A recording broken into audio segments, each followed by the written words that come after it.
बिहार में बाढ़ आना और पुल बह जाना इतनी आम बात हो चुकी है कि वहाँ के लोग सरकार से उम्मीद ही खो चुके हैं कि वो उनके लिए कुछ करेगी भी। लेकिन ये सिर्फ बिहार की बात नहीं है। देश की राजधानी दिल्ली से लेकर हिमाचल, असम और वायनाड जैसी कई जगहें हैं जहाँ कुछ घंटों की बारिश से सड़कें पानी से भर गई। पहाड़ ऐसे टूटे कि पूरे पूरे गांव बह गए। सड़कों पर पानी ऐसे भरा कि बेसमेंट में फंसकर लोगों की जानें चली गईं। ऐसे में सवाल आता है कि जो सरकारें पब्लिक से टैक्स के नाम पर हजारों करोड़ों रुपए इकट्ठा करती हैं, वो कहाँ हैं और उन्होंने इन जगहों पर रहने वाले लोगों के लिए क्या किया है। सबसे पहले बात करते हैं देश की राजधानी दिल्ली की, जो देश का सबसे हाईटेक शहर भी है, जहाँ इस देश को चलाने वाले लोग भी रहते हैं, जिन्हें आप और हम वोट देकर चुनते हैं। जी हाँ, अपने सही समझो, हम बात कर रहे हैं हमारे देश के नेताओं की, जिनके लिए दिल्ली में बड़े बड़े बंगले बने। लेकिन जैसे दिल्ली में बारिश का मौसम शुरू होता है, यही दिल्ली किसी तालाब में तब्दील हो जाती है, क्योंकि यहाँ ड्रेनेज सिस्टम कुछ ऐसा है कि कुछ घंटों की बारिश के पानी को भी बाहर नहीं निकाल सकती, जिसकी वजह से हर साल लोगों की जान खतरे में पड़ जाती है। जिसका सबसे बड़ा एग्जाम्पल लोगों को ओल्ड राजेंद्र नगर के कोचिंग सेंटर में देखने को मिला, जहां बारिश के चलते पानी पहले सड़कों पर भरा और फिर कोचिंग सेंटर के बेसमेंट बने लाइब्रेरी में। और ये सब इतनी जल्दी हुआ कि यूपीएससी की तैयारी कर रहे 3 स्टूडेंट्स वहां से बाहर ही नहीं निकल पाए और उनकी जान चली गई। लेकिन इसके बाद जहां इसके खिलाफ कोई सख्त एक्शन लिया जाना चाहिए था, नेताओं ने एक दूसरे पर कीचड़ उछालना शुरू कर दिया। बीजेपी वालों ने आम आदमी पार्टी पर ये कहते हुए निशाना साधा कि एमसीडी यानी म्यूनिसिपल कॉर्पोरेशन ऑफ दिल्ली को आप हैंडल कर रही है और ये अरविंद केजरीवाल जेल के अंदर रहकर सरकार चलाने की जिद का नतीजा है, जिसकी वजह से एमसीडी ठीक से काम नहीं कर पा रही है। लेकिन ये सब कहते हुए बीजेपी के लोग ये भी भूल गए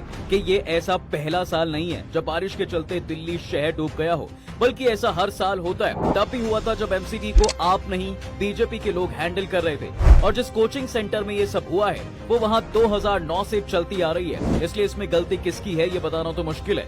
पर हाँ, ये जरूर है कि गलती हुई है, जिसके बारे में वहाँ पढ़ने वाले बच्चे सालों से कंप्लेंट करते आ रहे हैं कि कैसे दिल्ली में यूपीएससी कोचिंग सेंटर के नाम पर बच्चों को ऐसी जगह पढ़ने के लिए बुलाया जा रहा है जहाँ उनकी जान हमेशा खतरे में रहती है। और तब अगर शायद कोई एक्शन लिया गया होता तो उन 3 स्टूडेंट्स के साथ जो कुछ भी हुआ वो शायद नहीं होता। लेकिन उनकी पड़ी किसको है? सबको तो बस अपनी पॉलिटिक्स चमकाने से मतलब है। और इसे सिर्फ वो पॉलिटिशियन ही नहीं बल्कि वो टीचर्स भी हैं जो सोशल मीडिया और रील्स पर बड़ी बड़ी बातें करते हैं और हमेशा स्टूडेंट्स के साथ खड़े होने का दावा करते हैं। लेकिन जब ये कांड हुआ तब कोई भी उन स्टूडेंट की बात सुनने के लिए नहीं था। फिर चाहे वो दृष्टि आईएएस कोचिंग के विकास दिव्य कीर्ति हो, जो खुद एक बेसमेंट में कोचिंग सेंटर चला रहे थे, और जब उनके कोचिंग को सील किया गया तब उनका कहना था कि उन्हें बलि का बकरा बनाया जा रहा है। वहीं इस मामले पर एक और टीचर थे जिन्हें लोगों ने खूब ट्रोल किया, वो थे अवध ओझा, जो अपने क्लास में बच्चों को आईएएस बनने की कम और गुंडा बनने की नसीहत ज्यादा देते हैं। अब इनसे उम्मीद ही क्या की जा सकती है, जो खुद ही अपने कई इंटरव्यूज में बता चुके हैं कि वो टीचर बनने से पहले गुंडे रह चुके हैं, जिन पर कई केस आज भी चल रहे हैं। पर शायद इनकी गलती नहीं है, गलती तो उन पॉलिटिकल पार्टीज की है जो आज से कुछ महीने पहले अवध ओझा और विकास दिव्य कीर्ति जैसे लोगों को लोकसभा का टिकट देकर इलेक्शन लड़वाने की तैयारी कर रहे थे। खैर, अब बात करते हैं वायनाड की, क्योंकि जब से राहुल गांधी ने केरल के इस छोटे से शहर से चुनाव लड़ना शुरू किया, कोई बात हो या ना हो, वायनाड हमेशा न्यूज में बना रहता है। इन दिनों भी वायनाड न्यूज पर बना हुआ है, लेकिन इस बार इसका रीजन पेनफुल है, क्योंकि यहाँ पिछले कई दिनों से बारिश हो रही है, जिसकी वजह से यहाँ बाढ़ आ गई है और अब तक 387 लोग अपनी जान गंवा चुके हैं, जिनमें से 172 की पहचान हो चुकी है और 215 लोग ऐसे हैं जिनकी पहचान अभी तक नहीं हो पाई है। इसके अलावा 180 लोग ऐसे हैं जो मिसिंग हैं और जिनकी तलाश अभी भी जारी है।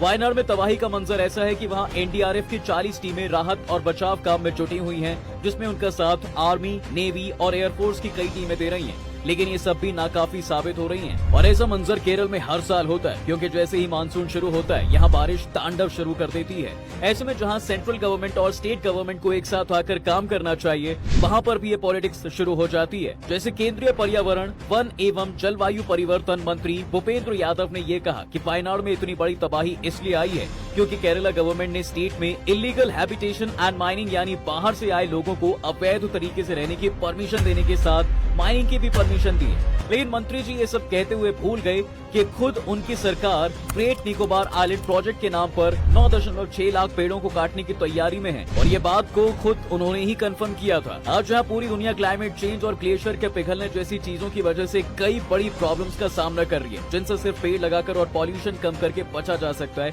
ऐसे में सवाल उठता है कि क्या हमें ग्रेट निकोबार आइलैंड जैसे प्रोजेक्ट की जरूरत है, जिसकी वजह से 20,000 हेक्टेयर में फैले इस पूरे एक जंगल को खत्म कर दिया जाएगा।